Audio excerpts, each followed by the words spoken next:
안녕하세요. 약정관사입니다. 우리가 이제 3개월 동안 같이 4월, 5월, 6월 같이 관세평가 강의를 진행을 할 거예요. 수업을 시작하기 전에 앞서서 진짜 관세평가 나 아예 처음이다. 관자도 모르겠다. 처음 듣는다. 그런 분 계시고 한 번은 들어봤다. 들어는 봤다. 오케이. 원래 한국 사람들이 이렇게 좀 손 한번 들어볼까요? 하면 아무도 안 들어요. 이렇게 서로 이렇게 슥슥 보면서. 오케이. 이거를 왜 여쭤봤냐면 물론 이제 요새는 인강을 많이 들으시는 추세이다 보니까는 뭐 인강 들으시는 분들에 대해서 어떤 깊이를 제가 여쭤볼 수는 없기는 하지만 그럼에도 불구하고 현강에 계신 분들도 이런 분위기라는 게 되게 중요하거든요.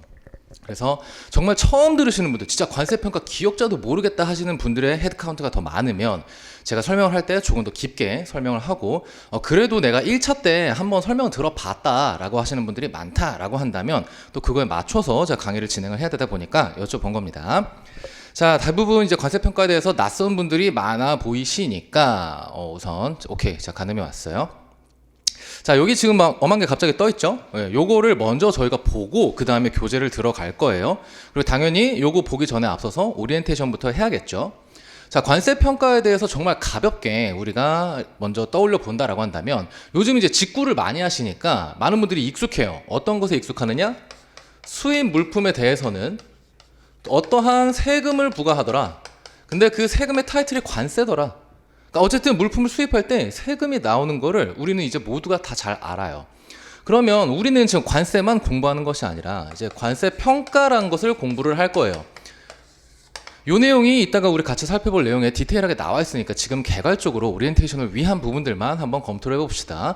결국은 관세평가 결론이 뭐냐면 수입 물품에 대해서 우리가 세금을 내는데 그 세금이 과연 적정하게 산출이 되었니? 라는 것을 묻고 따지고 검토해보는 학문이 관세평가입니다. 우리가 2차 과목에 있어서 여러분들이 지금 다들 이제 관세사를 합격하기 위해서 이 자리에 오신 건데 2차 보면 관세법이 있고 HS 코드란 것들이 있고 관세 평가가 따로 떨어져 있고 이렇게 실무 이렇게 4개가 있단 말이에요. 사실 이 평가는 관세법 안에 들어가 있는 내용이죠. 법조문만 살펴보더라도 몇 개 안 돼요. 그리고 시험 범위가 여러분 공부하시다가 보면 아시겠지만 공부해야 될 양이 제일 적습니다. 하지만 좀 산계되어 있는 게 단점이기는 해요. 어찌됐든 간에 우리가 이 평가라는 과목이 이것을 위해서 관세가 산출이 되는데 그게 과연 적정한 것이냐? 적정하게 계산이 되었느냐? 혹은 이게 과세, 즉 세금을 부과한다라는 것을 과세라고 하거든요. 이게 과세를 하는 것이 맞느냐 아니냐를 집중적으로 따지는 거예요. 그러면 눈치 빠르신 분들은 여기서 감이 오셨을 겁니다. 결국은 판단하거나 계산하는 겁니다. 판단하거나 계산하는 학문이 관세평가예요. 수입하는 물품에 대해서 세금을 내야 하는데 이것을 세금을 안 내도 되는지 아니면 세금을 내야 하면 얼마를 내야 하는지를 묻는 문제들이 시험에 출제되는 게 관세평가입니다. 다른 과목 같은 경우는 주로 잘 외웠는지 한번 써봐 라는 문제가 집중적으로 출제돼요. 특히 뭐 실무나 법은 당연한 거고요. HS 코드 같은 경우에는 뭐 올바른 HS 코드를 판단해 보시오라고 나올 수 있게 하겠지만 기출문제의 유형은 여전히 잘 외웠느냐 이것을 한번 써보시오라는 유형의 문제가 나오죠. 하지만 평가는 문제가 어떻게 나오느냐 여러분들 기출문제 나중에 보시게 될 건데 딱 이걸 물어요. 물론 요즘 문제 트렌드가 외웠는지 잘 써봐라는 비중이 조금 늘어가고 있는 추세기는 합니다만 여전히 관세평가의 주된 플로우는 판단하거나 계산한답니다. 그러면 우리가 이게 세금을 내야 하느냐 아니면 내야 하는 세금이 적정하느냐라는 것을 묻게 된다라고 한다면 문제에서 뭘 주겠습니까? 거래 상황을 주죠. 즉 국제 물품 매매 거래가 있어요. 뭐 저쪽에 있는 수출자와 이쪽에 있는 수입자가 수출입 거래를 해요. 그 거래 상황을 준 다음에 여러분들에게 이것이 과세냐 과세다라고 한다면 세금을 내야 하느냐 세금을 내야 한다면 올바른 세금이 얼마냐라는 것을 묻게 되는 거죠. 제가 이것을 왜 설명드리냐면 그래서 결론은 우리가 이 평가를 위해서 공부해야 되는 모든 것들이 관련된 모든 규정들이 어떠한 거래 상황을 염두에 두고 나와 있는 법조항이다라는 겁니다. 그래서 우리는 이러한 내용들의 규정들을 살펴볼 건데 우리가 그래서 어디까지를 공부를 하여야 하느냐 관세법 당연히 배워야 될 거예요. 관세법에서 모든 것을 컨트롤할 수가 없으니까 시행령이란 것을 조금 더 디테일하게 규정해 줍니다. 법에다가 모든 걸 다 때려박으면 관세법이 지금 여러분들 한 300조 항 정도가 되잖아요. 법에다가 다 때려박으면 법이 한 3,000조까지 갈 겁니다. 그러니까 안 돼요. 모든 걸 법에서 입법을 할 수가 없으니까 일부 대통령에게 권한을 위임해서 시행령에서 조금 더 디테일한 것들을 다룹니다. 조금 더 자세하게. 이거 갖고도 안 되니까 시행 규칙이란 것을 만들어요. 여기까지 익숙하시죠? 법이 다 법령 규칙 이렇게 구성되어 있으니까. 이것 갖고도 디테일한 것들을 이렇게 다 규정할 수가 없는 거예요. 그래서 한 번 더 고시라는 것을 만듭니다. 관세평가 운영에 관한 고시라고 해서 여기서 빠지는 디테일들을 관세청장이 조금 더 채워줘요. 이런 경우에는 이렇게 보자. 그게 고시예요. 여기까지는 당연히 우리가 다 공부하고 암기할 겁니다. 근데 이거 갖고 다 커버가 안 돼요. 그래서 법원 사례가 됐든지 아니면 관세청에서 우리 이렇게 하기로 약속하자라고 하는 뭐 결정문이라든지 이런 사례들까지 우리가 공부를 하게 될 겁니다. 필수예요, 필수. 물론 사례도 제가 구분을 해요. 기초 사례가 있고요. 심화 사례가 있어요. 여러분들 공부를 하시다가 주변에 보면은 막 엄청 어려운 대법원 판례문 읽고 있고 그런 사람들이 반드시 있을 수 있습니다. 전혀 휘둘리지 마세요. 중요한 게 아니에요, 그거는. 여러분 시험을 잘 보는 건 쉬운 문제를 잘 맞추고 실수하지 않고 일단 그 베이스부터 다 내가 먹고 들어간 다음에 그 다음에 어려운 심화까지 맞추면 내가 안정권에 합격하는 거지. 어려운 거 무슨 대법원 판례 제가 봐도 이해가 안 되고 막 이거 뭐지 하는 것들을 여러분이 절대 볼 필요가 없어요. 그래서 우선은 요거 위주로. 이게 왜냐? 이게 시험에 나오거든요. 그래서 여기까지 다 볼 겁니다. 이게 우리나라 관세 법체계예요. 근데 이게 어디서 따왔냐면 우리나라는 WTO 평가협정, 그러니까 WTO 회원국이에요. 그러면 WTO가 뭐냐면 국제적으로 다 매매를 하잖아요. 우리가 일본이랑도 거래하고 미국이랑도 거래하고 근데 막 상관습이 다를 수 있단 말이에요. 막 가능한 한 빨리라고 했을 때 우리는 보통 막 한 5일 이내가 빠른 건데 쟤네는 막 7일 이내, 10일 이내 이러한 각자 간의 상관습이나 어떤 언어의 차이부터 시작해서 문화의 차이 때문에 다툼이 생길 수가 있으니까 이거를 공통적으로 야 우리가 딱 정해놨으니까 이거에 따라서 전부 다 따라라고 하는 게 WTO예요. 편하게 생각하면. 그래서 WTO에서 뭔가 국제법을 하나 정해요. 여러분들이 앞으로 자주 듣게 되실 WTO 협정이란 게 있어요. WTO에서 국제협정을 하나 탁 만들어 놓고 이걸 다 따라라 회원국들이라면 해놓은 것들이 있거든요. 이 WTO 협정까지 우리가 같이 공부를 할 겁니다. WTO 협정도 구성이 되게 비슷해요. 뭐 1조, 2조, 3조 이런 식으로 조가 나와 있고요. 그 다음에 주해라는 것들로 인해서 이 조에서 다 설명을 디테일하게 못하니까 주해라는 것들을 달아놔요. 그리고 이것만 가지고도 다 못하니까 막 이제 부속서, 사실 부속서나 주해가 같은 겁니다. 이렇게 해가지고 디테일하게 설명하다가 이거 갖고 또 안 되니까 이제 국제관세기구 연구회라고 여러분들이 이제 자주 보시게 될 WCO라는 게 또 있어요. 얘네가 이런 사례처럼 고시처럼 막 사례 연구, 뭐 예해 이런 것들을 막 여러 가지를 제시해요. 기준점을. 그래서 우리가 이거를 다 공부해야지만 평가를 할 수 있어요. 판단 혹은 계산을 할 수 있어요. 왜 우리가 이걸 알아야 하느냐? 명확하게 시험에 나오니까요. 그렇죠? 너무나 당연해요. 근데 중요한 건 제가 웃자고 한 소리고 과세, 세금을 부과하는 것은 반드시 근거가 있어야 합니다. 이걸 근거과세의 원칙이라고 합니다. 근거가 없으면 혹은 근거가 없으면 뭐 당연히 안 되는 거고 근거를 하나 잡았는데 만약에요 여러분 징수기관이 근거를 잡아서 이분이 수입을 하시는데 세금 안 냈네 팡 추징을 때렸어요. 세금 안 냈다고 막 쇠고랑 채우려고 하고 근데 근거가 틀렸어요. 근데 보니까 원래는 예를 들어서 뭐 1조를 적용해서 이분한테 세금을 매겼어야 되는데 실수로 2조를 적용했네? 세금을 매겨야 되는 건 맞기는 맞아요. 근데 근거를 잘못 들었어요. 소송 가면 패소합니다. 대법원에서 부과 취소를 때려요. 그리고 다시 과세해라. 올바른 조항을 적용해서 다시 과세해라라고 할 정도로 근거과세의 원칙은 굉장히 엄격하게 적용이 됩니다. 그래서 여러분들이 제가 이걸 왜 강조했냐면 이거를 일단 공부를 우리가 할 거잖아요.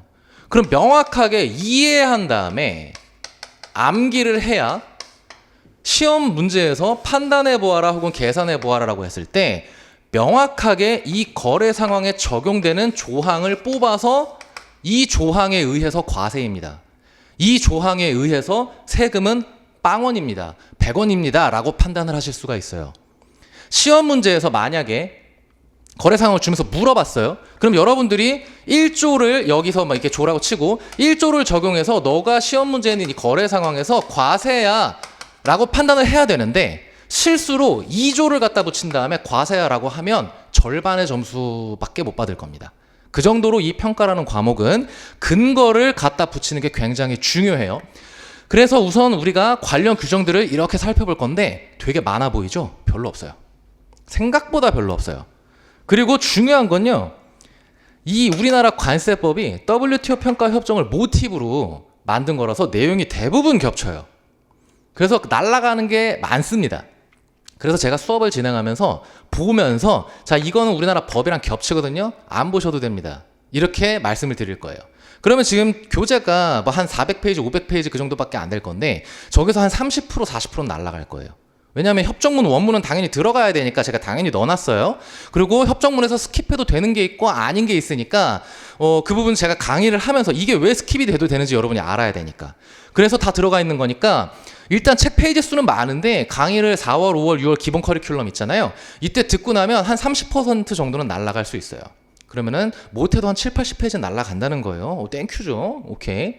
그래서 이게 산계돼 있고 너무 많은데 내가 과연 어떻게 어디까지 공부해야 됩니까? 라는 불안감을 여러분 제가 4월, 5월, 6월 기본 강의 때 다 날려드릴 거예요. 걱정하지 마세요. 어디까지 공부하십시오는 제가 다 알려드릴 겁니다. 자, 그러면 여러분들이 할 것은 무엇이냐? 철저한 이해. 이때 기본 플러스 저희가 심화하기는 해요. 그리고 7, 8월 달에 저희가 이제 치얼업 레벨 1이라고 해가지고 그 다음 커리큘럼이 있긴 있거든요. 근데 저는 약간 변형이 됩니다. 어떻게 들어가냐면 이때 당연히 기본적인 내용은 여러분들 당연히 학습을 해야 될 거고 제가 어디 갔냐?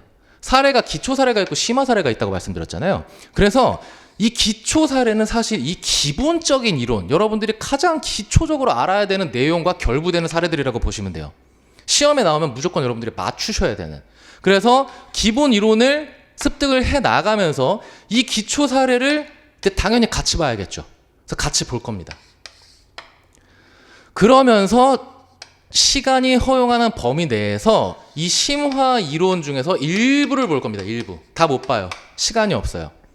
여러분들이 제가 솔직히 강의 4월, 5월, 6월 안에 기본 이론과 심화 이론 그리고 기본 사례와 심화 사례 하자면 다 할 수 있거든요. 근데 한번 해본 적이 있었는데 굉장히 힘들어 하시더라고요. 그래서 이때는 심화 이론의 일부가 들어갈 겁니다.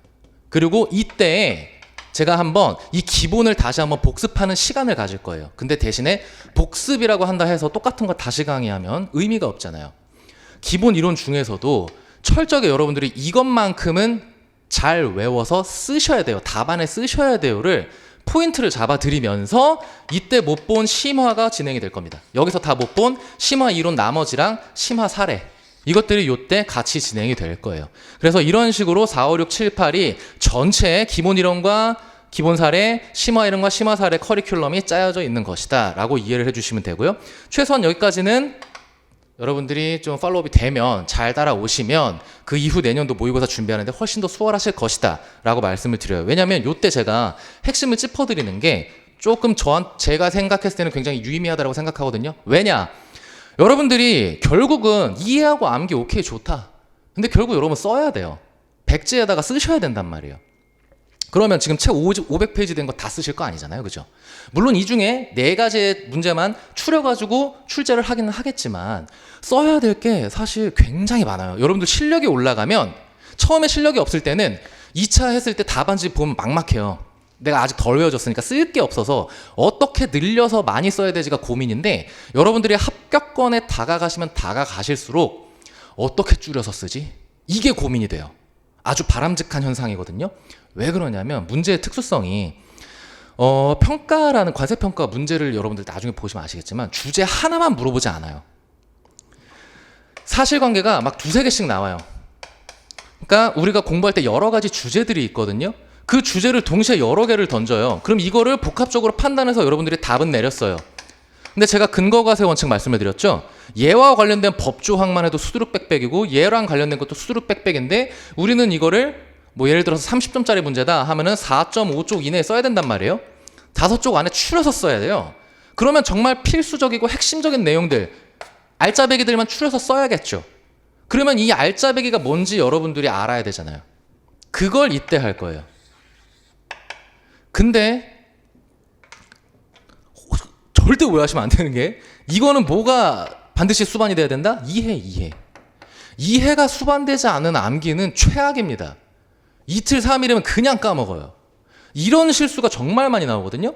제가 모의고사를 제가 굉장히 좋아하는 문제가 있어요. 제가 매년 내요. 매년. 심지어 바꾸지도 않고 내요. 왜냐하면 매번 틀려요. 수험생들이. 뭘 틀리냐면, 제가 근거과세 원칙이고 정확한 조항을 갖다가 꽂아서 쓰는 게 중요하다고 말씀을 드렸잖아요. 거래 상황을 하나 주어요. 그러면 여기에 딸려있는 판단할 수 있는 기준이 10개가 있는 뭐 하나의 주제가 있어요. 그러면 이 10개 중에서 딱 하나 찝어가지고 주어진 문제에 맞춰서 얘 때문에 과세입니다 라고 해야 되는데, 여기 위아래로 되게 비슷한 조항이 있거든요. 얘네를 갖다가 써요. 그러면 무슨 소리냐면, 저는 보자마자 알아요. 이분이 이 조항을 명확하게 이해하지 않고 그냥 외웠구나. 그러니까 이걸 갖다 쓰는구나. 이분은 이 파트에 대해서 명확하게 이해하지 못했구나. 그러면서 안타까움과 동시에 어떻게 됩니까? 점수가 안 나가죠. 근거과세 원칙이 위배되니까. 답은 맞아요. 답은 과세가 맞았었거든요, 이 문제. 근데 다 틀려요. 정말 심할 때는 70% 이상이 그 문제에 틀릴 정도로. 그러면 저는 이렇게 생각하죠. 아, 안타깝다. 이분들이 이해가 부족했구나. 그래서 여러분, 제가 4월, 5월, 6월 때 어떻게 기본 강의가 진행이 되냐면, 다소 여러분들이 느리다라고 느낄 수도 있어요. 근데 그렇게 하는 이유가, 조항 하나하나에 대해서 제가 거래 관계를 다 그려가면서 설명을 드릴 겁니다. 왜? 아까 제가 이 모든 조항들이 어떠한 거래 관계를 염두에 두고 나온 조항들이다라고 말씀을 드렸었죠. 그러면 출제자도 이 조항을 가지고 거래 관계를 만들어내서 여러분들한테 물어볼 거란 말이에요. 그러면 반대로 여러분들은 이 만들어진 사례를 보고 이 조항을 역추적할 줄 알아야 되니까, 결국은 요 녀석을 아주 다 씹어먹듯이 이해를 해야 하니까, 이 조항이 어떠한 거래 관계에서 나올 수가 있구나라는 것을 알면 훨씬 유리하니까, 그래서 그렇게 기본 이론 강의가 진행이 될 예정입니다. 자, 그리고 마지막으로 그게 있어요. 관세평가의 유형이 많이 바뀌었습니다. 31회 정도부터 한 35회 정도? 요 원저리? 요 정도까지는 문제가 굉장히 어려웠어요. 그리고 제가 딱 문제를 봤을 때, 아, 이거 관세평가에 대해서 좀 아시는 분이 문제를 냈구나. 조금이라도 실무를 해보신 분 혹은 관련된 자료를 아시는 분이 출제를 했구나라는 느낌을 저는 많이 받았었어요. 그리고 와, 수험생한테 너무 가혹하다라고 할 정도로 어려운 횟수도 있었고, 회차도. 근데 이 이후부터 36회부터 현재까지 문제, 솔직히 난이도는 진짜 형편없습니다. 진짜 쉬워요. 그래서 여러분들 다시 어려워지기 전에 빨리 합격해야 돼요. 이때 유형이 어떻게 바뀌냐면, 단순히 외운 거 잘 써봐라는 비중이 조금씩 올라가기 시작하고요. 그리고 사례형의 문제가 원래는 평가가 지배적인데, 이 사례들이 쉬워요.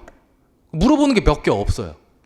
대신에 써야 되는 것만 주구장창 많아지는 그런 유형으로 많이 바뀌었어요. 그래서 여러분들은 어차피 지금 실무하시는 분들이 아니라 수험생이란 말이에요. 그래서 제가 이때까지만 해도 요 회차들의 지배적인 어떤 포션이 있었을 때까지만 하더라도, 제가 이론이죠. 수험생 입장에서 봤을 때, 그러니까 원론적인 내용, 그것들과 이제 실무적인 내용들을 항상 같이 버무려서 말씀을 드렸었어요. 왜냐하면 여러분, 항상 그렇잖아요. 우리가 이 책 속에 있는 것들은 꿈과 아름다운 희망의 이야기 나라지만, 현실에 딱 부딪혀보면 어떻습니까? 현실은 지옥불이잖아요. 이것도 똑같아요. 이론이 실무에 딱 들어갔을 때, 이 실무라 함은 당연히 뭐 소송이 됐든 관세청에서 징수를 할 때 어떤 조사 기관들이 있잖아요. 관세청 산하에. 그분들, 조사관들이 이 법령을 어떻게 해석한다, 그들의 내부 이행 지침이 있다, 이런 것들이 있거든요. 그런 걸 이제 저희는 실무라고 해요. 이게 이론과 부딪히는 경우들이 있어요. 근데 이런 걸 막 문제 냈단 말이에요. 그래가지고 제가 이 부분들까지도 많이 강조해서 설명을 드려서, 그때 수험생분들은 되게 어려워하셨어요. 그래가지고 많이 힘들어하셨던 게 기억이 나는데, 이때는 사실 이게 많이 날아가기 시작합니다. 그래서 여기에다가 제가 한 80%, 80에서 한 90% 무게를 실어서 강의를 진행할 거예요. 훨씬 쉬워질 겁니다. 그리고 요거는 몇 가지 없어요. 정말 추리고 추려내서 요거까지는 좀 봐야 된다라고 하는 거 정말 추리고 추려서 그것만 볼 겁니다. 이렇게 조금 수험에 집중된 내용으로 시험 자체가 지금 그렇게 진행이 되니까 그래서 할 겁니다. 마지막으로 오리엔테이션. 여러분, 제가 아까 시험을 잘 보기 위해서는 시험에 잘 나온 아까 쉬운 거를 절대 놓치면 안 된다고 말씀드렸잖아요.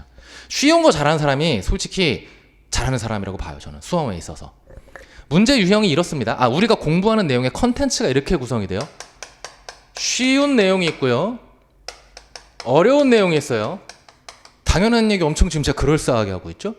당연히 쉬운 부분이 있고 어려운 부분이 있어요. 근데 쉬운 내용 중에서 시험에 잘 나오는 것들이 있어요. 시험에 많이 나오는 거. 근데 쉬운데 안 나오는 친구들이 있고 반대로 어려운 것도 마찬가지. 참 어렵고 헷갈리는데 시험에 잘 나오는 애가 있고 안 나오는 애가 있어요. 그러면 여러분들 당연히 이거랑 이거 먹어야죠. 이거 위주로 당연히 제 강의가 진행이 될 거고요. 그리고 나아가서 그런 분들이 꼭 있어요. 평가는 조금 센스 있는 분들이 종종 있거든요. 그러니까 공부하는 인풋 대비 아웃풋이 잘 나오시는 분들이 있어요. 그런 분들은 이제 평가에서 좀 점수를 쳐주면 유리하니까 그런 분들이 이제 여기를 먹는 거죠. 예. 심화 때는 여기까지 다 다루긴 할 거예요. 7월, 8월에 여기까지 다루기는 할 건데 이건 말 그대로 여러분 플러스 알파를 위한 거니까 너무 스트레스 받지 마세요. 왜냐면 이때는 출제 가능성은 있기는 있는데 막 너무 어렵다 막 그런 것들까지도 봐요. 그러다 보니까는 근데 이해 못한다고 해서 여러분들 떨어지고 그런 거 아니니까. 우리 100점 맞는 시험 아니잖아요. 그쵸? 평가 40점만 넘기면 되고요. 내가 평가에 조금 냉정하게 말해서 내가 평가에 좀 소질이 없네, 내가 이 과목이랑 잘 안 맞네 라고 하는 분들은 뭐 한 50점 정도만 쳐줘도 되니까. 저는 HS가 그랬거든요. HS가 죽어도 점수가 안 나왔어요. 진짜. 그러니까 평가는 제가 좀 잘했었는데 HS를 그렇게 공부 비중 제일 높게 가져가고 해도 맨날 막 모의고사 보면 막 50점 초반 나오고 막 이랬단 말이에요. 그러니까 누구나 약한 과목이 있을 수 있거든요. 그럼 그거에 맞춰서 대응하시면 돼요. 제가 당연히 제 수업을 들으시는 분들은 평가를 다 잘했으면 좋겠지만 못하시는 분들 있을 수 있어요. 그럼 그럴 때는 항상 저한테 이제 뭐 고민 상담이라든지 이제 공부하는데 이것 때문에 조금 힘듭니다. 뭐 이렇게 다 물어보셔도 되니까 그럴 때 저에게 손을 내미십시오. 검증된 자에게 손을 내미세요, 여러분. 검증된 자에게. 자, 그러면 오리엔테이션은 여기서 가볍게 마치도록 하고요. 그 이후의 커리큘럼은 나중에 설명드릴게요. 4, 5, 6하고 7, 8까지가 여러분들의 어떤 기본 베이스 공사하는 기간이에요. 여러분 건물 올라가는 거 보면 땅 파는데 맨날 땅만 파고 있어요. 그러다가 이제 공구리 치네? 한 일주일 뒤에 건물 올라가야죠. 기초공사가 제일 중요해요. 4, 5, 6, 7, 8이 기초공사니까 여기에 대한 제가 최대한 디테일하게 설명을 많이 드린 거고 4, 5, 6, 7, 8 열심히 일단 달리고 7, 8 끝나갈 때쯤에 이제 문제풀이부터 시작해서 막 써보는 연습하는 거 이런 것들은 그때 다시 한번 또 디테일하게 설명드릴게요. 지금 설명드려봤자 어차피 까먹어요. 자, 보겠습니다. 우선 관세평가라는 것을 본격적으로 시작을 하기 전에 제가 완전 처음에 강의했을 때 이런 거 없이 그냥 바로 책 자 봅시다 하면서 강의를 시작했단 말이에요. 한 2주에서 3주 정도 지나면 절반에 가까운 분들이 쌤, 제가 지금 수업 듣는 거 뭔지는 알겠는데 지금 제가 뭐 하고 있는지 모르겠어요. 이런 질문들이 굉장히 많이 들어왔었어요. 그게 이제 우리 관세평가라는 것들은 좀 단계가 되게 중요해요. 관세법 같은 경우는 법 안에 뭐 어떤 정의들도 되게 많고 뭐 보세구역 제도 따로 있고 이거 제도 따로 있고 그래서 각계격파해도 약간 되는 그런 과목들이잖아요. HS 코드도 너무나 그렇고. 근데 평가는 전반적으로 물고 물리는 과목입니다. 그래서 굉장히 앞에 쪽 내용임에도 불구하고 저 끝에 있는 내용을 알아야 이해되는 파트들도 있어요. 왜냐하면 이게 복합적으로 이루어지는 게 관세평가거든요. 그래서 제가 우선은 전반적으로 관세평가가 무엇이다, 이러이러한 단계로 이루어진다, 그래서 이러이러한 단계에 대한 디테일들이 요렇게까지 있는데 개괄적으로만 한번 숲을 보자 라고 하면서 이 시간을 가지고 나서 이제 디테일하게 들어가기 시작하니까 조금 더 좋더라고요. 그래서 우선 우리의 전반적인 관세평가 개괄에 대해서 한번 보도록 하겠습니다. 유인물이에요. 유인물은 오늘 그냥 다 보신 다음에 그냥 버리셔도 돼요. 상관없어요. 어차피 이 내용 교재에 다 나와 있는 거고 지금은 여러분들이 평가라는 이 프로세스를 어느 정도는 이게 관세평가구나 라는 것을 보기 위해서 지금 유인물이 나간 거니까 뭐 여기 굳이 막 이렇게 필기 안 하셔도 되고 지금은 유인물하고 이걸 같이 보시면서 정도만 하시면 충분하겠습니다. 자, 아까 설명드렸던 내용과 동일하기는 합니다. 수입하는 물품에 대해서는 세금을 부과해요. 뭐 물론 관세법 1조에 보면은 이 관세를 징수하는 그 목적에 대해서 막 휘황찬란하게 써놨죠. 뭐 해가지고 국민경제 발전에 이바지한다. 그냥 이게 국가 운영하는데 돈이 필요하니까 그냥 세금을 걷어가는 거예요. 관세. 하지만 근거과세 그냥 대뜸 너 수입했지 세금 갖고 와 이러면 안 되니까 관세법 14조에다가 이제 수입 물품에 대해서는 관세를 부과한다라고 법으로 이제 그 권한을 정해 놨어요. 그러면 세금을 어쨌든 징수하겠대. 오케이, 알았어. 그러면 이 세금을 우리가 뽑아내야 되잖아요. 뽑아내야 되는 방식도 정해져 있어야 될 거란 말이에요. 그래서 방식을 정해줍니다. 자, 조금 더 편하게 한다라고 한다면 관세는요, 관세의 과세 표준에 관세율을 곱해서 뽑아내게끔 공식을 정해놨어요. 와, 용어 막 어려워 보이는데 여러분은 이미 이거 다 알고 있어요. 자, 부가세 별도 열받죠. 자, 근데 여러분 계산 바로 할 수 있어요. 1,000원짜리 물건 샀는데 부가세 별도래요. 여러분들 어떻게 계산합니까? 1,000원에 10% 때리면 우리는 100원이라는 부가세를 바로 산출합니다. 부가가치세도 마찬가지거든요. 세금은 다 똑같아요. 세금을 부과하기 위한 표준값이라고 보시면 됩니다. 과세 표준은. 자, 부가가치세는 물품을 거래하는 가격이 과세 표준이 돼요. 내가 물품을 얼마 주고 거래했어요? 1,000원 주고 거래했죠. 그러면 이게 과세 표준이 됩니다. 여기에 부가가치세율을 곱했죠. 이렇게 하면 부가세가 툭 하고 튀어나옵니다. 관세도 똑같아요. 관세의 과세 표준도 물론 이 과세 표준을 정하는 방법을 이제 우리가 배워 나갈 거예요. 과세 표준을 어찌됐든 저찌됐든 잘 뽑아냈어요. 얘처럼 우리가 지금 부가세 별도를 만들어내기 위한 것처럼 과세 표준을 잘 결정해냈어요. 여기에 관세율을 곱하면 이렇게 관세가 튀어나오는 겁니다. 그리고 이 과세 표준을 잘 뽑아내는 걸 이제 우리가 할 거예요. 이 500페이지에 걸쳐서. 자, 그럼 이제 우리는 관세가 뭔지 알았습니다. 그러면 우리는 지금 관세 평가라는 걸 배울 거예요. 그러면 딱 절반 봤네? 관세 봤어요? 그러면 관세 평가는 무엇이냐? 이겁니다. 우선 평가의 사전적인 정의를 살펴보면 어떠한 물건의 가치를 다른 물건으로 나타내는 이것이 평가의 사전적인 정의입니다. 즉, 이 승용차는 아파트 한 채 값이다. 즉, 승용차를 아파트란 다른 물건으로 이 가치를 견주어서 비교해냈죠. 요건 조금 애매할 수 있어요. 그러면 이 시계는 1,000만 원짜리다. 여러분 1,000만 원도 화폐죠. 다른 물건이에요. 시계랑은. 대신에 우리가 어떤 물건들의 가치를 직관적으로 이해하고 어떤 거래를 원활하게 하기 위해서 만들어낸 게 화폐일 뿐. 그래서 화폐를 이렇게 가치로 빗대어 나타내는 게 너무 용이하니까 우린 이렇게 많이 표현을 하죠. 이 시계는 거의 한 1,000만 원 정도 될 거야. 한 2,000돈 돼. 이런 식의 표현들 많이 하죠. 이게 마찬가지로 평가입니다. 그러면 관세평가, 우리가 관세평가를 할 건데 이게 무엇이냐? 이게 여기 다음 장에 나와요. 수입 물품에 부과하는 관세의 과세 가격을 결정하는 것. 이것이 관세평가. 즉 이렇게 뽑아져 나오는 관세가 제대로 계산이 된 건지를 우리가 최종 검토하는 게, 리뷰하는 게 관세평가입니다. 근데 여기서 중요한 게 뭐냐면 관세율이 사실상 반고정이에요. 왜냐? 여러분들 지금 HS 코드 시작했나요? 하신 분도 계시고 안 하신 분도 계시고. HS 코드가 뭐냐면 모든 물품에 10자리 숫자를 갖다 붙여놓은 게 HS 코드입니다. 그래서 국제물품 매매 거래를 할 때는 물론 물품명도 이야기는 하지만 숫자로 이야기해요. 기본적으로. 우리가 즐겨 마시는 소주에도 다 코드가 붙어 있어요. 그래서 HS 코드란 것은 이 물품에 대해서 국제물품 매매 거래를 하기 위해 약속된 숫자를 뽑아내는 게 이제 HS인 건데, HS 코드에 관세율이 다 달려 있어요. 예를 들면 여러분 열쇠고리 막 갖고 계시잖아요. 열쇠고리는 7316990에 9000이라는 HS 코드를 갖고 있습니다. 그러면 얘는 관세율이 8%가 딱 고정돼 있어요. 그러면 어떤 열쇠고리를 취급해도 우리는 다 관세는 8%에 상당하는 금액을 여기다가 곱해서 뽑아낼 겁니다. 물품이 바뀌면야 상관없겠지만. 자, 그러면 내가 열쇠고리를 계속해서 거래를 해요. 그러면 사실상 A 모델이라는 열쇠고리를 갖고 오든 B 모델이라는 열쇠고리를 갖고 오든 어쨌든 열쇠고리면 HS 코드는 이거죠. 그러면 관세율은 정해져 있죠. 이렇게 8%.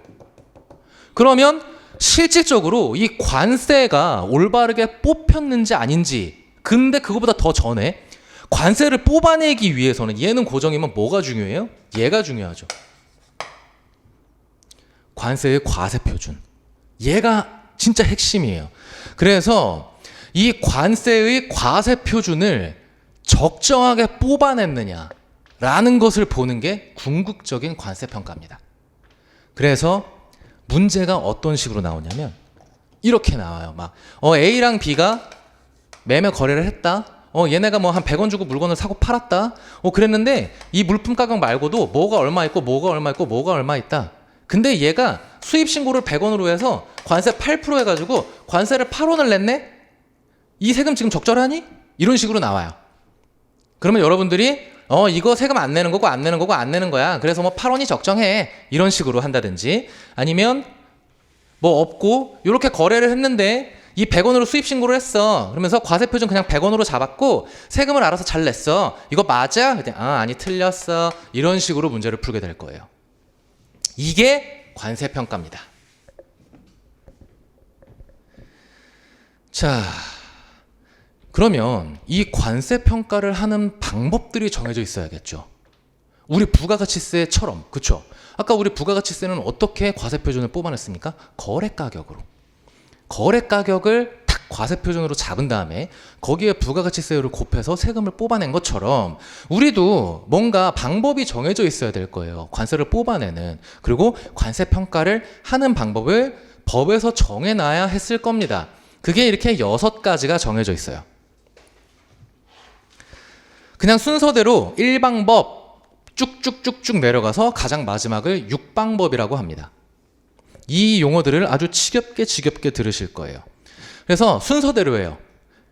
가장 처음에는 이렇게 정해져 있겠죠. 뭐 1방법은 자, 어떤 식으로 과세표준 뽑아낸다. 2방법은 어떤 방식으로 과세표준 뽑아낸다. 이렇게 방법들이 각자 정해져 있거든요. 그리고 이 방법들을 적용할 수 있는 각각의 요건들도 법에서 정해놨어요. 그러면 이거를 내가 선택하는 게 아니라 반드시 이렇게 순서대로 검토하게끔 되어 있습니다. 그래서 어떤 거래 관계가 나왔어요. 수입을 했네. 그래서 과세표준이 올바른지 관세평가를 해야 되네. 그럼 자, 우선 1방법으로 할 수 있는지 우리가 1방법을 적용해서 관세평가를 할 수 있는지 검토해보자 라고 들어가야 돼요. 1방법 건너뛰고 2방법부터 하고 싶은데요? 안 돼요. 근데 딱 하나 3, 4, 5, 6이 있죠. 그러면 여기 4, 5만 요청하면 바꿀 수 있어요. 그래서 1, 2, 3, 5, 4, 6 이렇게 갈 수 있거든요. 아니면 1, 2, 3, 4, 5, 6 원칙대로 가든가. 이거 아니면 안 됩니다. 그러면 1방법부터 정말 가볍게, 무수히 원래 많은 요건들이 있지만, 자, 1방법은 뭐냐면 가장 쉬운 거예요. 부가세처럼 똑같아요. 해당 수입 물품의 거래 가격을 과세 가격으로, 이거를 우리가 과세표준을 아주 동등어로 과세 가격이라고 하거든요. 똑같은 말이라고 보시면 돼요. 자, 그러면 이 관세 과세 가격, 과세 표준을 그냥 당사자 간의 거래 가격. 과세 가격은 뭐고 거래 가격은 뭐지? 약간 헷갈리실 수 있거든요. 요거 차근차근 잡아 드릴 거예요. 자, A와 B가 거래를 했어요. B가 수입을 했습니다. 그래서 당사자 간끼리 막 가격 쇼부가 들어갔겠죠? 그래서 나 너한테 이 물품 100원에 팔 거야 라고 해서 최종 결론이 났어요. 그러면 이 둘은 이 물품을 얼마에 거래하고 있습니까? 100원에 거래하고 있죠. 이게 거래 가격이에요. 자, 그러면 이 100원에 대해서 아무런 그게 없어요. 깔끔해요. 그래서 이걸로 그냥 과세표준 잡고 관세 뽑아내면 돼요. 그러면 이것은 지금 거래 가격인 거 우리가 1차적으로 확인했죠? 거래 가격임과 동시에 과세 가격이 되는 겁니다. 근데 여러분들 나중에 배우실 건데 다시 한번 또 그때 말씀드리긴 할 건데 이 둘이 거래는 100원으로 했는데 국가에서 딱 봤을 때 야, 1방법이나 뭐 이런 거 검토해봤을 때 너네 거래한 거는 100원인 건 알겠는데 그렇게 뽑아내면 안 돼. 여기에다가 50원을 더 더해줘야 돼. 그래서 지금 너 100원에다가 관세율 10%라고 가정할게요. 100원에다가 너 10% 곱해가지고 관세 10원 냈지? 조금 낸 거야. 150원 해가지고 여기다 10% 해서 너 15원 내야 돼. 이럴 수 있거든요. 그럼 이렇게 되면 어떻게 돼요? 얘네들은 일단 거래는 둘이 100원에 했어요. 그러면 거래 가격은 100원인데 관세 과세 표준은 150원이죠. 그래서 거래 가격과 과세 가격이 같을 수도 있고 거래 가격과 과세 가격이 다를 수도 있어요. 이렇게 거래 가격과 과세 가격의 정의에 대해서는 개념을 여러분들 잘 잡아두셔야 됩니다. 이거 많이 헷갈려들 하세요. 거래 가격과 과세 가격 굉장히 기초적인 단어임에도 불구하고. 자, 어찌됐든 A와 B가 다시 돌아왔어요. 100원으로 당사자들끼리 거래하기로 했어요. 그래서 이걸 그대로 여기 과세표준 과세가격에 갖다 꽂아 넣는데 징수기관이며 관세사며 그 누구도 이견이 없어요. 가격에 흠결이 없네? 그러면 당사자 간의 거래가격에다가 관세율 곱해서 이 관세가 나오죠. 얘를 과세표준으로 잡는 방법, 당사자 간의 거래가격을 과세표준으로 잡는 걸 1방법이라고 합니다. 그래서 여기 나와있죠. 해당 수입물품의 거래가격. 자, 2방법은 뭐냐면 이제 1방법을 못 쓰게 됐어요. 1방법은 뭐였다? 당사자 간의 거래가격이었죠. 이 가격을 신뢰할 수가 없는 거예요. 그러면 어떻게 되겠습니까? 이 가격도 신뢰 못 하는데 여기다가 관세율 8% 곱해가지고 나온 8원의 듀티 신뢰할 수 있습니까? 없죠. 잘못 나온 세금이에요. 그러면 야, 나 네 가격 인정 못해. 이 100원 인정 못해. 그래서 너의 가격대로 관세를 뽑아내는 걸 우리가 1방법이라고 할 건데 너네 지금 이 가격에 흠결이 있으니까 1방법 적용 못해. 그럼 어떻게 돼요? 순차적으로 2방법 내려가야 되죠. 2방법을 내려가면서 2방법을 적용하게 되면서 굉장히 어떻게 보면 합리적인 방법이에요. 얘네가 지금 수입한 물품이 소문자 A라는 물품이라고 쳐봅시다. 아니다. 더 쉬운 거. 뭐로 해볼까? 뭐 열쇠고리라고 해볼까요? 아니다. 다음 페이지에 보시면 사실 아이폰이 나와 있기는 한데 얘가 아이폰 16을 팔았어요. 한 대를 100에. 근데 이거 부인당했잖아요. 그러면은 아이폰 16이랑 비슷한 애 있을 거잖아요. 뭐 아이폰 16 프로라든지 아니면 조금 다툼의 소지는 있지만 그럼 아이폰 15 막 이런 거 비슷한 물품 근데 굉장히 유사한 물품 그러면은 가격의 수준이 비슷할 거니까 그 녀석의 가격을 차용해서 너희끼리의 100원 무시 봤더니 아이폰 16 프로 저는 이제 갤럭시를 써서 프로가 비싼지 아이폰이 비싼지 잘 모르거든요. 그냥 그렇다 치고 아이폰 16은 100이었는데 아이폰 16 프로는 뭐 한 102네? 거의 똑같은 물품일 거니까 네 거 제끼고 102에다가 나는 8% 때려서 세금을 징수하련다. 이게 2방법입니다. 그러면 3방법은 뭐냐면 2방법까지도 내려갔는데 2방법도 사실 제가 말씀드린 것처럼 이렇게 편하게 하기가 힘들어요. 여러 가지 복잡한 조건들이 있어요. 그래서 그 조건들을 다 충족하는 아이폰 16 프로를 찾아와야 그 아이폰 16 프로의 가격을 이렇게 갖다 꽂아서 쓸 수 있는 거거든요. 근데 조건을 맞추는 걸 못 찾았네? 그럼 이제 2방법도 못 써요. 그럼 1방법 날라갔죠? 2방법 날라갔어요? 그럼 이제 어떻게? 3방법으로 내려와야죠? 3방법은 야, 2방법은 완전 진짜 외형상의 경미한 차이 빼고는 똑같은 놈을 찾으려니까 빡세네. 그러면 너무 똑같은 애 말고 좀 비슷한 놈. 지금 아이폰 16이야? 오케이, 아이폰 한 14. 이 정도. 비슷하잖아요. 물론 이 비슷함에도 기준이 있어요. 오케이, 그럼 14 정도면은 이 가격의 가치가 비슷하지 않을까? 네. 아이폰 16은 100인데 아이폰 14 봤더니 한 95 되네? 오케이, 이 가격으로 가자. 이게 3방법입니다. 그래서 정식적인 용어로는 2방법에서 썼던 것들은 이제 동종동질 물품이다. 세 번째 거는 이제 유사물품이다. 이런 것들을 찾아서 그 비슷하니까 이 거래 가격도 그 녀석의 거래 가격 비슷하겠지 갖다가 차용해서 쓰는 그 방식을 쓰는 게 이제 2방법, 3방법이에요. 그래서 오케이, 이걸로 됐으면 좋았을 텐데 안 됐네. 유사물품도 없대요. 조건을 충족하는 유사물품이 없대요. 그러면 이제 4방법으로 내려옵니다. 그럼 4방법은 뭐냐면 이것도 굉장히 합리적이에요, 여러분. 자, 조금 거래관계가 확대됩니다. 여기까지는 우리가 당사자들끼리의 거래에 집중해서 살펴봤잖아요. 수입 가격을. 근데 이 친구가 100원에 사오는 이유가, 물론 자기가 이거를 제조에 투입시키기 위해서 원재료를 사오는 경우도 있기는 하지만 그대로 가지고 와서 그대로 판매하는 경우도 있겠죠. 이렇게 상품, 이거를 여러분 제품과 상품의 차이가 뭔지는 아실 거예요. 제품은 내가 제조해서 판매하는 게 제품이에요. 상품은 다 만들어져 있는 거 내가 받아서 판매하면 그건 상품입니다. 그러면 제품이 아니라 상품 판매인 경우에 저 4방법이 굉장히 용이해지는데, 이 친구가 100원의 물품을 사왔어요. 그래서 이 국내에 최종 엔드 유저한테 팔 건데 얘가 미쳤다고 이걸 90원에 팔진 않겠죠. 보통 자기의 마진부터 시작해서 어떤 판매 및 관리비, 여러분들이 이제 1차 때 배울 판매 및 관리비 이런 것들이 있어요. 그런 것들을 붙여가지고 뭐 한 150원 팔 거예요. 여러분들 여러 번 볼 거니까 제가 그냥 가볍게 말씀을 드리면, 그러면 이 친구는 이 엔드 유저, 그러니까 최종 소비자한테 팔았죠. 이걸 국내 판매 가격이라고 우리가 표현할 수 있겠죠. 그러면 지금 우리가 요 녀석은 확보가 되는데 요 녀석이 지금 날라갔잖아요. 요 녀석을 그러면 어떻게 찾아낼 수 있을까? 야, 우리 여기서 역추적해보자. 이 방법을 착안한 겁니다.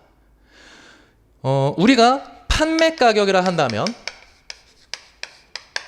이런 식으로 흘러가요. 원가. 자기가 제조를 했으면 제조 원가고요.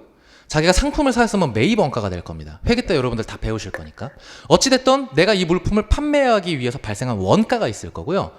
이 원가에다가 판매 및 관리비란 것들을 붙일 거예요. 어떤 거냐? 내가 이 물품을 팔아야 돼서 막 매장을 운영해요. 매장에서 전기 쓰고 막 할 거잖아요. 이런 게 다 판관비예요. 여기에다가 그리고 막 영업사원을 둬요. 영업사원 월급 줘야죠. 그쵸? 영업사원 땅 파서 일하는 거 아니니까 월급도 줘야 될 거예요. 이런 원가성이 아닌 비용성의 항목들이 정해져 있어요. 회계적으로. 그럼 요거 플러스 내가 요것만 딱 받고 팔면 어떻게 돼요? 난 그지. 그쵸? 난 마진을 먹어야 돼요. 이렇게 해가지고 판매 가격을 설정할 거예요. 그게 150원이래요, 지금. 그러면 이 150원에서 이 원가가 사실상 수입 가격이거든요. 여러분 괜찮아요? 4방법 들어갈 때 다시 한번 다 복습할 겁니다. 지금은 그냥 그런 논리구나 라는 것만 보시면 돼요. 자, 이게 수입 가격이에요. 사실 완전히 똑같지는 않고 이렇게 거의 근사치인데 우리가 지금 이거 궁금한 건데 얘 알아요. 그쵸? 그러면 얘도 사실 추적이 되거든요. 왜냐면 얘가 사업하는 애니까 다 재무제표 나올 거란 말이에요. 손익계산서랑 증빙 자료들이 다 있을 거란 말이에요. 얘 일로 넘겨서 빼주고 얘가 먹는 마진도 당연히 확인이 되겠죠. 회계자료에서. 이쪽으로 넘겨서 빼주면 너무나 간단한 1차 방정식이죠. 얘를 그냥 X로 두고 여기 숫자 알고 여기 숫자 아니까. 그러면 판관비가 예를 들어서 30이라 치고 이익을 20이라고 쳐볼까요? 그러면 여기 150이고 X니까 얘 그냥 넘겨버리면 X가 바로 튀어나오죠. 100으로. 수입 가격을 우리는 100으로 추적할 수가 있는 겁니다. 그게 4방법이에요. 국내 판매 가격으로부터 역산해 나가는. 그래서 보시면 해당 수입 물품의 국내 판매 가격부터 시작하는 방법이 이제 4방법이다. 와, 근데 이것도 안 됐네. 여러분 근데 이거 보기만 해도 어려워 보이죠? 쉽지가 않아요. 회계자료 다 받아가지고 이거 막 하는 게 쉽지가 않아요. 그래서 4방법 안 됐네. 엎어졌어요. 그러면 이제 5방법으로 가는데 역발상. 우리 지금 여기서 시작했잖아요. 야, 그러면 여기서 시작해보자. 얘도 마찬가지로 자기가 제조해서 팔았으니까 제조 원가가 있을 거잖아요. 그리고 자기가 일정 부분 이렇게 갖다 붙여서 판 게 지금 이 가격일 거잖아요. 얘 입장에서는. 요거를 받아 생산자한테 받아서 한번 해보자. 그게 5방법입니다. 자, 근데 여러분 얘가 이 원가 자료를 줄까요? 안 주죠. 영업비밀인데. 그래서 5방법은 아예 우리가 향후에 배울 평가 협정에서도 한계점을 대놓고 그냥 얘기해요. 자료 받기 힘들어서 이거는 쓰기가 힘듭니다. 이렇게. 실질적인 한계가 있어요. 그래서 1, 2, 3, 4, 5 다 망했다? 그러면 마지막에 굉장히 폭넓게 열어주는 그 밖에 합리적인 방법으로 과세 가격을 한번 찾아보자라고 하는 6방법을 마지막으로 두면서 이 6가지의 방법을 관세 평가 방법이라고 우리가 부르면서 법에 규정되어 있는 걸 확인할 수가 있습니다. 우리는 이 6가지를 공부할 거예요. 근데 시험에 제일 잘 나오는 거는 얘예요, 얘. 그래서 보통 생동차 노리시는 분들이 이거 다 버리고 얘만 보죠. 얘가 한 70% 정도 됩니다. 우리가 공부할 거에. 70% 정도 되고 2방법, 3방법은 실질적으로 쓰이는 경우가 많이 없어요. 정말 드물어요. 근데 우리 사례도 이제 살펴봐야 된다고 말씀드렸죠. 그 사례가 다 뭐겠어요? 왜 나왔겠어요? 싸우니까. 우리는 솔직히 수입하는 사람 입장에서는 뭐가 좋아요? 과세표준이 낮으면 좋죠. 세금 덜 내야 되니까. 징수기간은 뭐가 좋아요? 무조건 높아야죠. 그리고 이것 때문에 맨날 싸운단 말이에요. 근데 1방법이 실질적으로도 관세청에 우리가 수입할 때 신고하거든요. 우리가 몇 방법으로 이 과세표준 잡았습니다. 1방법이 압도적입니다. 그러니까 다툼도 1방법이 압도적으로 많을 거니까 사례도 1방법이 압도적으로 많아요. 그래서 결론은 공부해야 될 게 1방법이 제일 많다. 한 70%에서 한 80% 된다. 얘는 실제로 쓰이는 일이 많이 없어요. 그러니까 사례도 별로 없어요. 그거 어떻게 해요? 시험에도 고만고만한 애들, 나올 만한 애들만 나와요. 4방법이 굉장히 잘 나오는데 4방법은 계산 문제가 많이 나와요. 우리 이렇게 막 추적했잖아요. 이거 추적해봐 이런 문제 진짜 많이 나옵니다. 4방법. 그리고 실질적으로도 4방법이 쓰이는 경우가 꽤 있습니다. 그래서 5방법은 마찬가지로 원론적인 부분만 알면 충분히 커버가 되는 파트고 6방법이 생각보다 잘 나옵니다. 생각보다. 제가 나중에 문제풀이반이나 이런 때 각 방법, 각 주제별로 몇 개씩 출제됐고 뭐 어떤 걸 물어봤는지를 한번 보여드릴 시간이 있을 건데 그때 보면 6방법이 생각보다 진짜 많이 나와요. 자, 그래서 우리는 관세평가 방법에 대해서 총 6가지로 구성이 돼 있다라는 것을 살펴봤어요. 이건 그냥 재밌자고 놓은 건데 1방법은 그래서 뭡니까? 내가 이거 여기는 16으로 돼 있을 겁니다. 이건 제가 지난번에 썼던 거 그대로 가지고 온 거라서 뭐 내가 산 아이폰 13 가격 그게 그대로 과세가격 되는 게 이제 1방법. 2방법은 완전히 똑같은데 내 거 말고 네가 산 거. 이거 가격 갖다 쓰는 거. 3방법은 아이폰 13이 아니라 여기 놓고 보자면 여기로만 보자면 네가 산 아이폰 13이 아니라 네가 산 아이폰 12 비슷한 거. 13, 12 거의 똑같잖아요. 그리고 4방법은 내가 국내 판 가격으로부터 역산하는 거. 5방법은 그가 만든 아이폰 13의 가격. 나한테 13을 팔았던 그 친구의 가격, 마지막에 기타 합리적인 기준이다. 이런 식으로 쉽게 보시면 되겠다. 이 6가지가 이렇게 흘러간다. 자, 그러면 우리 잠시 10분간 쉬었다가 가장 핵심이 되는 1방법이 요것도 마찬가지예요. 우리가 지금 단계 밟아 나가고 있죠. 1방법도 마찬가지로 단계를 밟아 나가야 돼요. 검토하는 단계가 있어요. 그 단계가 크게 어떻게 구성되어 있는지를 한번 보도록 하겠습니다. 네, 잠깐 10분간 쉬었다 올게요.